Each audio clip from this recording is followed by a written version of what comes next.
Hot 6 GSL Season 2, Round 8, True versus Zest. All right, we got both players hugging the left side of the map. Yeah, just like our Zerg versus Zerg earlier on this map. Well, I guess vertical spawns, they were on the right side.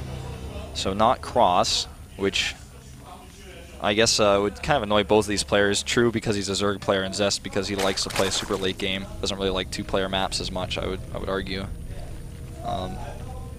Let's see here. We did see Zest do some cannon rushes before in this series so far. Now, some of those were simply making a pylon and then surveying how the Zerg responds and debating whether or not to make cannons. But that is, at this point in time, in the highest levels of StarCraft, something that Protosses in Korea are pretty much always doing.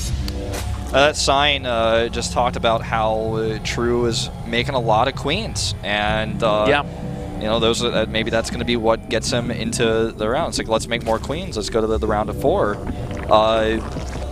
That's kind of his style, and obviously the people here in the studio have picked up on that as well. It's kind of an older style that never really caught on completely. I mean, it almost reminds me of like what TLO was doing like forever ago with these queens, where it's just like, okay, transfuse is pretty good, queens do a decent amount of damage, and they're going to be great for defense too before that point, so why not make them? They don't cost that much money. They don't cost you larva.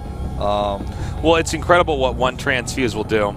By the way, just to point this out here with Zest, Zest actually going to go with the Nexus and cannon here, scouting quite late actually. So no interest whatsoever here in cannon rushes, and actually a lot of confidence that there's not going to be any quick ling rush to try to knock him off his feet. Yeah, very rare on this map, but you do see it from time to time.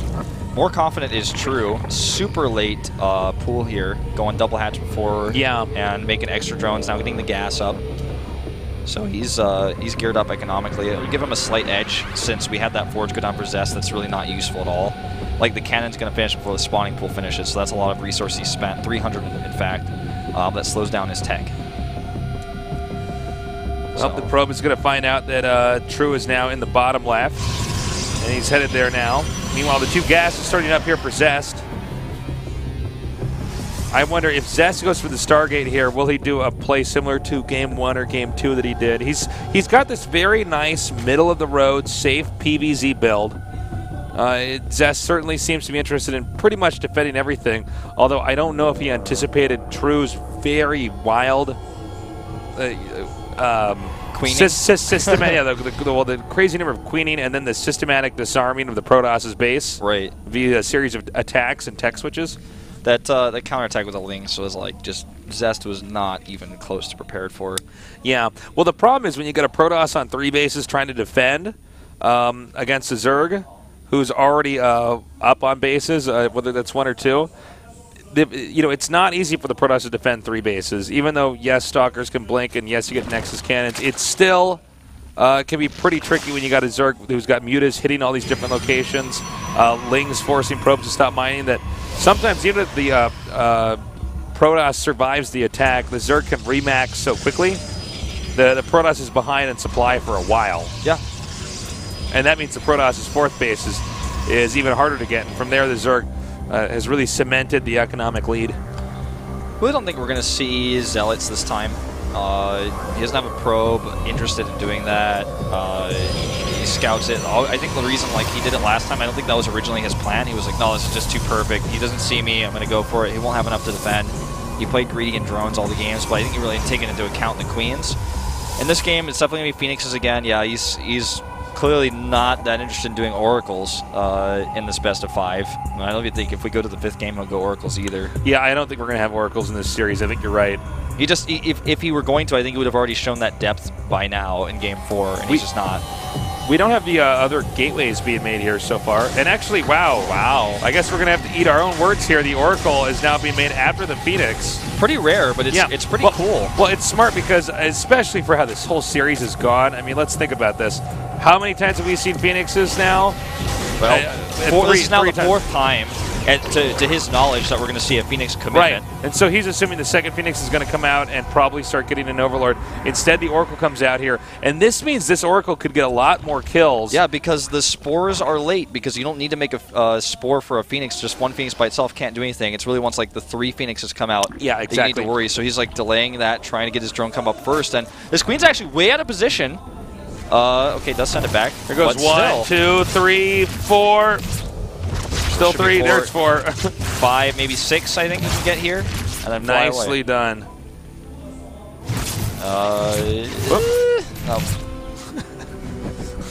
That's what the Oracle driver said. Like the Oracle driver's like, I guess we'll get out of here. I'm out of shields. I'm at half health. I guess I'm going to fly away.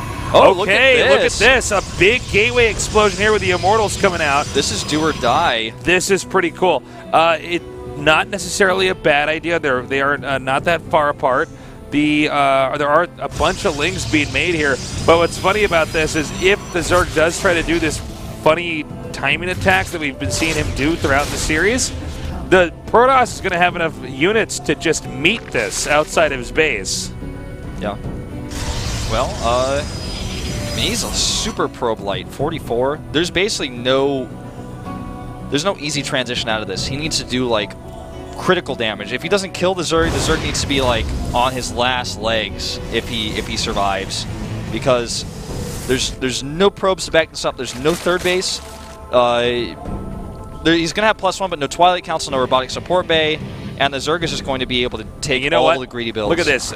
True has identified immediately what's going on. He says, oh my god, there's no third at all. I want to know how many queens. Okay, 7 queens. That's going to be a lot of transfuses to help those spines. And because of the way he puts his spines, I love this. He puts that in the natural because the third base is so far away. If Zest wants to attack the third base, he takes a longer path. So this is great. The spines are all finishing just in time here. But he has slow links. The links don't have speed. Yeah, and that's a big difference between force field. slow links. Oh man, I mean, this is something you could dice up if you get the right force fields, of course. Yeah, these links are probably not coming up this ramp anytime soon, and he just needs to be careful and move forward slowly and take the spines I gotta one by say one. though, I mean, does he have enough force fields? Oh, he lets them through! And they're surrounding now. Spines doing so much extra damage here. I think he's gonna hold this. He might have to recall. This is actually... Oh, he loses the mothership core This as is well. a disaster. This is the definition of disaster. And he's going to lose this attack. He has no third base. He's going to lose so much gas. What a bizarre way to end this with slow links. The GSL champion here, Zest. What an upset. Getting just overrun here by slow links. A timing he tried to pull off. And a response that I'm fairly sure to Zest right now doesn't make sense. GG! Oh my god, True has done it! He holds with slow What is links. that? Is Zest doing a 2-base timing all against me? I guess I'm making 92 speed links. Slow links. Slow links. I got 7 queens. Excuse me. 92 slow links. Well, that just happened. If he force fielded them out, it could have been different. Being so confident. Yeah, I mean, maybe with different force fields, but even then, that was a lot of links. You know, if he force fields them out of the ramp, I think he's got a better chance. I think he quite simply just did not know they were there, so he wasn't anticipating that. If he anticipates that, I think he's got a much better chance. Well, how often do you ever see Zerg hold an attack using slow links at that phase of the game? It just doesn't happen. So I could see, man, God, what a series. Weird what a crazy day, man. So it's been great. We had 3-1. True beating Zest. True, guys, is going on to the Final Four. Unbelievable. I'm like shaking in my boots here right now. Well, what's funny about it is Zest won barely on Ultrazim Stronghold. And by the time I saw that, I thought, well, okay, Zest, I mean, the writing is on the wall. You're going to win this series. Next thing you know, Overgrowth, King Sejong Station, and Frost. A lot of upsets shut this him down. season. So many upsets. Life losing, Solar advancing over him, Paralyzed going on early. Then on one side of the bracket, we had like things start to normalize a little bit with Maru and Classic advancing. Yeah. And then today we've got, Sue with the perfect series. That's a bit normal. But in this series, like, whoa. I was thinking about that first series with Sue. It was, go back and watch the Sue series if you didn't already. It was like the most perfect play from one player. Yeah. A perfect Sue series. Made no mistakes, not like a single mistake, and like even trying to get take out an extra drone or anything was incredible. Absolutely brilliant stuff. It's been a real treat today. I feel like I still don't understand True's play style fully because it's so different. It's like you're playing against in a completely different race. Here is our final 4, guys. It's going to be Classic, Maru, Sue, and True. Sue and True, that's going to be a real fun one to cast. Here's what's funny about it. True is so different in how he approaches the game, but Sue, that was the best ZBZ I had casted. I mean, he was so perfect. Classic versus Maru is like the match really to watch for me because, you know, our last Terran here, can he make it to the finals? To be the first Terran in the finals we've had in like a year. I would love to see Maru get to the finals. I think he's got a very good shot, so definitely join us for that. Also, guys, you can see below, subscribe to our new channel. We've got all sorts of new content that you can check out there. Yeah, if you get a cool screen cap, you can submit it. Maybe you win a free ticket. So don't miss out on that great opportunity here to participate in all the great events that we have here at GOMTV.